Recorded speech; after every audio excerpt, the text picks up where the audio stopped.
Alright guys, hope you guys are okay. I made a promise when I posted the first video refuting the orthodox scam, alright, about the interview he did with Tovia Singer. Where Tovia Singer himself refuted him in that video. So I said I was going to refute Tovia Singer himself in the part 2. Let's now play Tovia himself and see what he says about Isaiah 9. Then I'm going to respond to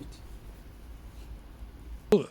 What's happening in Isaiah 9 is the text is all in the past tense. It's about Hezekiah. Hezekiah was a Davidic king. He was a tzaddik. He was a very righteous man. And most importantly, in the 14th year of his reign, the Assyrian Empire, after having destroyed the northern kingdom of Israel in 3 waves where the people walked in darkness, he finally comes to Jerusalem. He has destroyed more than 40 cities in the south, including Lachish, and now Jerusalem is completely surrounded. Read about it in 2 Kings 18 and 19, Isaiah 36 and 37. There's many times. And what happens is Hezekiah, out of nowhere, inspires the nation to turn to God. Now, as a result of that, the Assyrian Empire, the Assyrian army is destroyed, 185,000 are killed. And in the past tense, the nation is speaking about a kiyelad yulad lanu, a child was given to us, bein nitan lanu, a son was born to us. Now, why does it say it that way? Because I said to you, Hezekiah came out of nowhere. You'll ask, what do you mean he came out of nowhere? I thought he was in the house of David. Well, he was, but his father was a very wicked king named Ahaz, right. So he came like his father was, I don't know, Weinstein. His father was such a wicked guy, was like the worst Jew ever. And from this wicked king who reigned for 16 years comes this great king out of nowhere.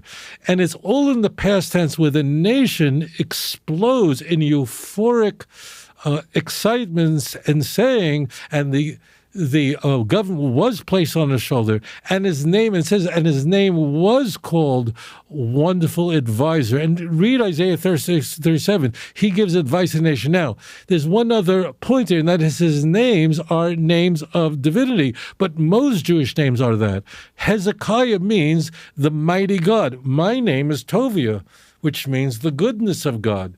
This is very common among Jews, that Jewish names contain a God's name and a description of God. Doesn't mean he's those things. Okay, as you heard him, he said the text is about Hezekiah, right? That Hezekiah being the son of Ahaz is a very wicked king. So Hezekiah comes out of nowhere, then on and on he goes.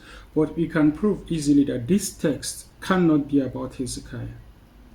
All right, now, if you look at the reasons he gave, that the texts are about Hezekiah, is that one of the reasons is because the verbs, all right, they are in the past. The verbs in Isaiah 9. Now, God oftentimes speak. If you go to Psalms, you see where David will be talking about, will be talking about things that are more like prophecies that never happened to him, and some of the verbs also are in the past. And you could see, for example, like Psalms 22, nothing of that sort happened to David, to mean that David is not talking about himself. So, because whenever God gives these prophecies, God speaks as if it has happened in that very same time that he is inspiring the prophet to speak about them. So that's not an issue at all. But then going back to what he said, that the text about Hezekiah, the text cannot be about Hezekiah. Now, how do we know this?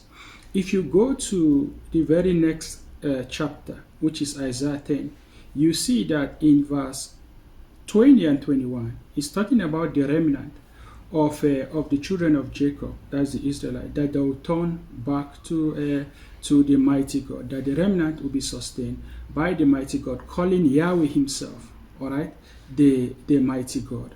So if in verse in chapter 9 it says that the son that will be born His name will be mighty God.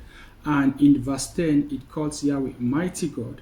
Hezekiah cannot be mighty God because we know from Psalm 115 that God cannot share his glory, all right, with a creature. And one of the things that encompasses God's glory is his name. So therefore, he will not share his name with a creature. That's why in Psalm 115 he said, "Your name be glorified." So God's name encompasses his glory. So he wouldn't share his name with a creature. So Hezekiah is not the one that is called the mighty God, but Yahweh is called the mighty God in the very next chapter, showing you that name cannot be Hezekiah's name. Okay, but then what is striking that clearly shows that it's not Hezekiah is that if you continue to read Isaiah, all right, chapter 9, you go to verse 7, it says that the increase of his government, the child that will be born, the increase of his government, all right, will have no end, that he will sit upon the throne of David, all right, to order it in judgment from that time even forever. Notice it says that he will establish the throne of David, sit on judgment on that throne to order it from that time forever. And then what? The increase of his government will have no end, which means the government of the child that is born, that is called the mighty God, will have no end. Did the reign of Hezekiah end? Of course it did. All right, if you go to 2 Chronicles chapter 32, all right, verse 32 to 33, it tells us that Hezekiah's reign came to an end, all right, and his son reigned after him. And even also 2 Kings chapter 20 captures the end of Hezekiah's reign. Hezekiah later died, his reign ended, and his son reigned after him.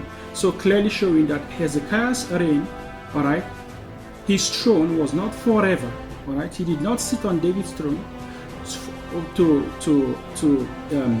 order it from that time in judgment even forever, all right. His government was not forever, so it cannot be about Hezekiah. And the last thing that Tovia Singer said is that Hezekiah means the mighty God. That even Jewish name, all right, some of them they are the combination of God's name and a word. And I agree with him. Most Jewish name, even the word Israel, all right, encompasses the name El, all right, and also a lot of names, all right, carries God's name in the Jewish tradition. We know that, okay, but that is not what Hezekiah's name is.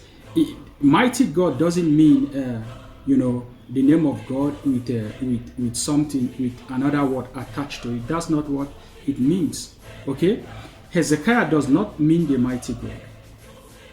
Hezekiah means Yahweh is strength. All right, that's what it means. Yahweh strengthens. Hezekiah ends with Yah. All right. So the first word is strength, and the last word that ends the name is Yah. All right, which means Yahweh strengthens. Okay. So the word for Hezek that is combined with Yahweh, that you have Hezekiah, is strength. You can check this out. So it means Yahweh strengthens. Alright, so that's what Hezekiah actually means. So here we go, guys. Take care, and just know that no matter how these guys try, no matter how hard they try, they cannot remove any list of those prophecies that speaks about the King of Kings and the Lord of Lords from the scriptures. They have to deal with it. And when Satan is the one that is inspiring them, they know they can't deal with it. What do? They try to pervert the text. So guys, take care. God bless you. Until we meet again. Remain blessed. Bye.